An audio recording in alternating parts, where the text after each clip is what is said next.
সেই নাসিরউদ্দিন পাটোয়ারি একটা বেয়াদব, অসভ্য এবং চূড়ান্ত মাত্রায় অভদ্র। আপনারা জানেন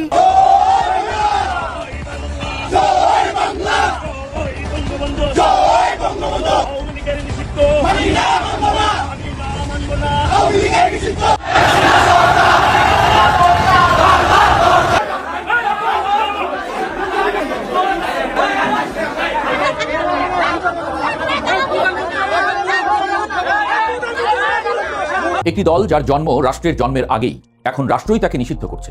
ইতিহাস কি পুনরাবৃত্তি হচ্ছে, নাকি নতুন রাজনৈতিক অধ্যায় শুরু হলো? বাংলাদেশের রাজনীতির মাঠে নতুন এক দৃশ্যপট তৈরি হয়েছে, যেখানে ইতিহাস, আইন আর আবেগ এসে দাঁড়িয়েছে মুখোমুখি। যে দলটি একসময় এই ভূখণ্ডের জন্মের আগেই স্বপ্ন বুনেছিল, যে দলটির নাম শুনলেই স্বাধীনতার গল্প জেগে ওঠে, সেই বাংলাদেশ আওয়ামী লীগ আজ নিষিদ্ধতার খাতায় নাম লিখিয়েছে। আসসালামু আলাইকুম। জানিয়ে দেবো এইমাত্র হাতে থাকা সর্বশেষ গুরুত্বপূর্ণ সংবাদ। দর্শক শুনলেন সংবাদ শিরোনাম, এবার থাকছে বিস্তারিত। তার আগে ছোট্ট একটা রিকোয়েস্ট করতে চাই, যারা এই ধরনের নিউজ লাইভ দেখতে ভালোবাসেন, দেরি না করে এই চ্যানেলটি সাবস্ক্রাইব করে বেল আইকনটি অল করে দেবেন। তাহলে দেশের সকল আপডেট খবর, রাজনৈতিক খবরগুলো সবার আগে এক ভিডিওর মাধ্যমে আপনি কিন্তু প্রথমে দেখবেন।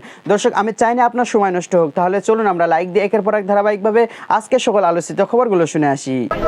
সেই নাসিরউদ্দিন পাটোয়ারি একটা বেয়াদব, অসভ্য এবং চূড়ান্ত মাত্রায় অভদ্র।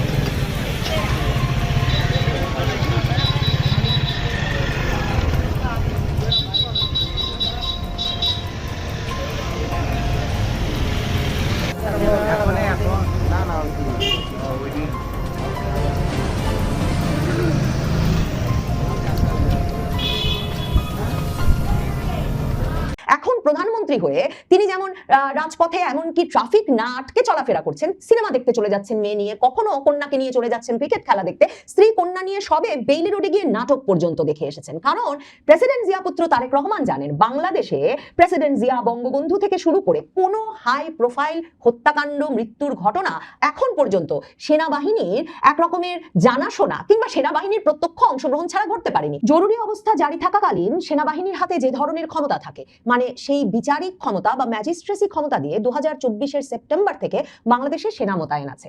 বাংলাদেশের নির্বাচিত সরকারের বয়স যখন প্রায় 2 মাস হতে চলেছে, তখন নবনির্বাচিত প্রধানমন্ত্রী তারেক রহমান বাংলাদেশের সেনাবাহিনীর সদর দপ্তরে গিয়ে সশস্ত্র বাহিনীর সদস্যদের উদ্দেশ্যে বক্তব্য দিয়েছেন। ঢাকা সেনানিবাসের সেনা প্রাঙ্গণ মিলনায়তনে প্রধানমন্ত্রীর এই দরবার অনুষ্ঠিত হয়েছে, নবনির্বাচিত প্রধানমন্ত্রীর প্রথম দরবার। এবং যেটা প্রত্যাশিত থাকবার কথা ছিল এবং আলোচিত হবার কথা ছিল, যে বাংলাদেশে বেসামরিক কাজে যে আইন শৃঙ্খলা রক্ষা ব্যবস্থায় যে বাংলাদেশের সশস্ত্র বাহিনীর সদস্যদের নিয়োজিত রাখা হয়েছে গত 20 মাস ধরে, সেই 2024-এর আগস্টের পর থেকে এটা কবে অবসান হতে যাচ্ছে, মানে সেনাবাহিনী কবে ব্যারাকে ফিরবে। কিন্তু বিস্ময়কর হলেও সত্য, নবনির্বাচিত প্রধানমন্ত্রী তারেক রহমান সেনানিবাসে গিয়ে সেনাবাহিনীর সদস্যদের উদ্দেশ্যে যখন বক্তব্য রেখেছেন, সেনাবাহিনী কবে ব্যারাকে ফিরতে পারে সে প্রসঙ্গে কোনো ইঙ্গিত দেওয়ারও প্রয়োজন বোধ করেননি।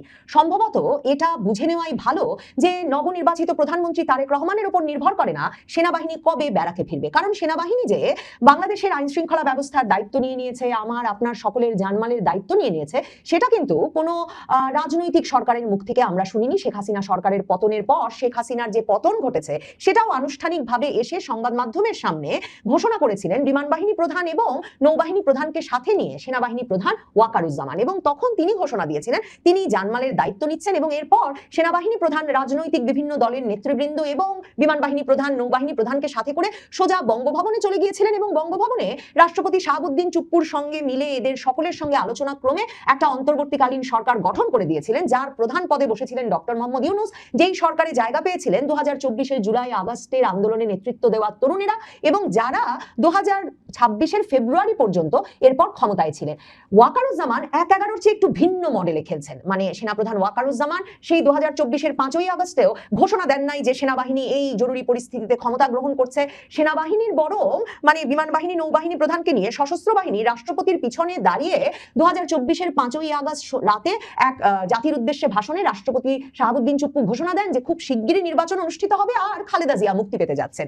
এরপর খালেদা জিয়া মুক্ত হন, অনেক মাস কেটে যায়, ইউনূস সরকার কবে নির্বাচন দেবে তা নিয়ে নানা রকম ধোঁয়াশা সৃষ্টি হয়। সেনাবাহিনীকে জানমালের দায়িত্বে খুব সক্রিয় অবস্থায় দেখা যায় না, বিচারিক ক্ষমতা নিয়ে ম্যাজিস্ট্রেসি ক্ষমতা নিয়ে তারা রাজপথে মোতায়েন থাকে বটে, কিন্তু সেনাপ্রধান ওয়াকারুজ্জামান আবার 7 মাসের মাথায় 2025-এর ফেব্রুয়ারিতেই সংবাদ মাধ্যমের সামনে এসে বলেন যে তিনি আগেই সবাইকে সাবধান করে দিতে চান, হানাহানি মারামারি করলে পরে তাকে দোষ দেওয়া যাবে না। তিনি এরই মধ্যে ক্লান্ত হয়ে পড়েছেন মাত্র 7 মাসে, এবং তিনি বলেন যে সবাইকে সতর্ক করে দিচ্ছি, নিজেরা কাদা ছোড়াছুড়ি করলে স্বাধীনতা কিন্তু বিপন্ন হবে। এবং তিনি বলেন যে মাত্র তার 30,000 সৈন্য মোতায়েন আছে, কাজেই 30,000 সৈন্য একাই বাংলাদেশের আইন শৃঙ্খলা পরিস্থিতি নিয়ন্ত্রণে রাখতে পারবে, একটা ভালো পরিস্থিতি, কার্যকর পরিস্থিতি সৃষ্টি করতে পারবে। এটা ভাববার কোনো কারণ নাই। পুলিশ সদস্যদেরও কাজ করতে হবে, অন্যান্য বাহিনীকেও কাজ করবে, তাহলেই দেশের শান্তি শৃঙ্খলা বিরাজ করবে, দেশে শান্তি বিরাজ করবে।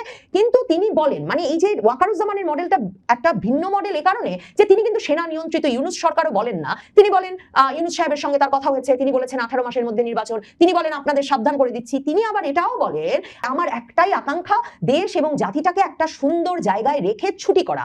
I had enough last 7-8 months, I have enough. আমি চাই দেশ এবং জাতিকে একটা সুন্দর জায়গায় রেখে আমরা সেনানিবাসে ফেরত আসবো।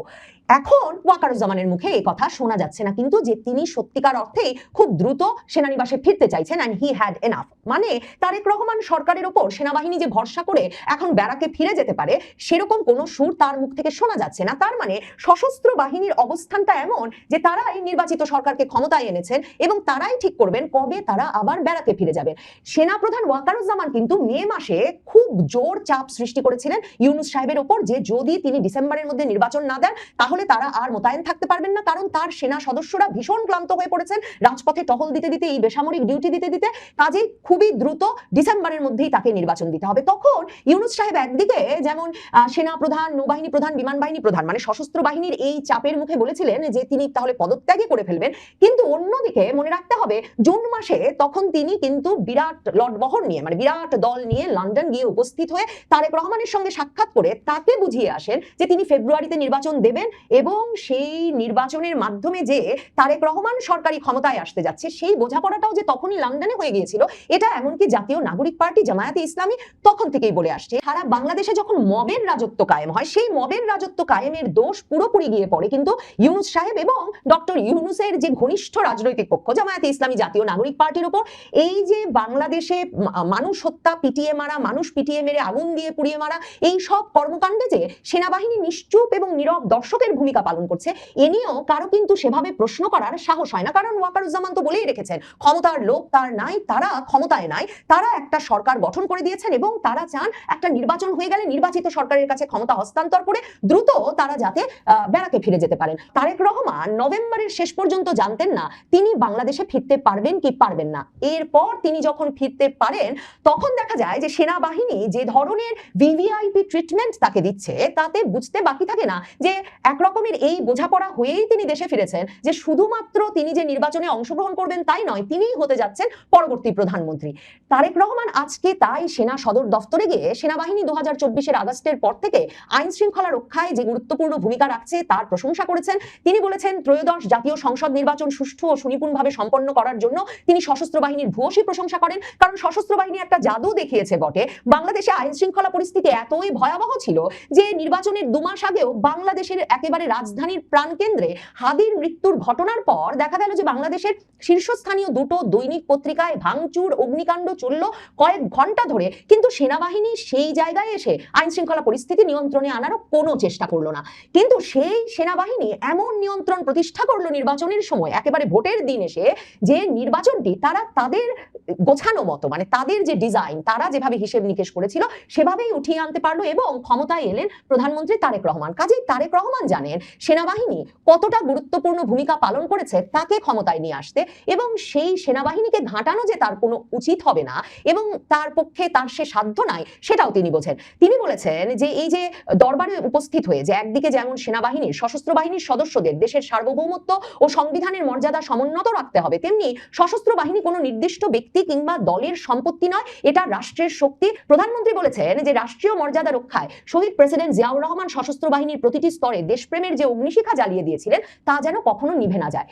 প্রেসিডেন্ট জিয়ার পুত্র তারেক রহমান খুব ভালো করে জানেন যে নিরাপত্তা বলয়ের মধ্যে তিনি এখন আছেন, মানে তিনি সাধারণভাবে চলাফেরা করছেন, কিন্তু মনে রাখতে হবে নভেম্বরের শেষ পর্যন্ত 2025-এ যখন তিনি ফেরার সিদ্ধান্ত নিতে পারছিলেন না, বারবার বিএনপির তরফে বলা হচ্ছিল যে প্রেসিডেন্ট জিয়ার পরিবারের একমাত্র উত্তরসূরি বিএনপি নেতা তারেক রহমানের জীবনের হুমকির বিষয়টি সবসময় তাদের বিবেচনায় রাখতে হয়। তার নিরাপত্তা নিশ্চিত হবে কিনা সে বিষয়টি মাথায় রাখতে হয়। তার নিরাপত্তার বিষয়টি শতভাগ নিশ্চয়তা না পেলে তারা তারেক রহমানের দেশে ফেরা সমীচীন বলে মনে করেন না। কিন্তু তারেক রহমান যখন দেশে ফেরেন তখন দেখা যায় একদিকে যেমন মানে ব্যাপক সেনা টহল, আইন শৃঙ্খলা রক্ষাকারী বাহিনীর টহল দিয়ে তার নিরাপত্তা রক্ষা করা হচ্ছে, ধীরে ধীরে তিনি একেবারে স্বাভাবিক সাধারণভাবে চলাচল করছেন। এখন প্রধানমন্ত্রী হয়ে তিনি যেমন রাজপথে এমনকি ট্রাফিক না আটকে চলাফেরা করছেন, সিনেমা দেখতে চলে যাচ্ছেন মেয়ে নিয়ে, কখনো কন্যাকে নিয়ে চলে যাচ্ছেন ক্রিকেট খেলা দেখতে, স্ত্রী কন্যা নিয়ে সবে বেইলি রোডে গিয়ে নাটক পর্যন্ত দেখে এসেছেন। কারণ প্রেসিডেন্ট জিয়া পুত্র তারেক রহমান জানেন বাংলাদেশে প্রেসিডেন্ট জিয়া, বঙ্গবন্ধু থেকে শুরু করে কোনো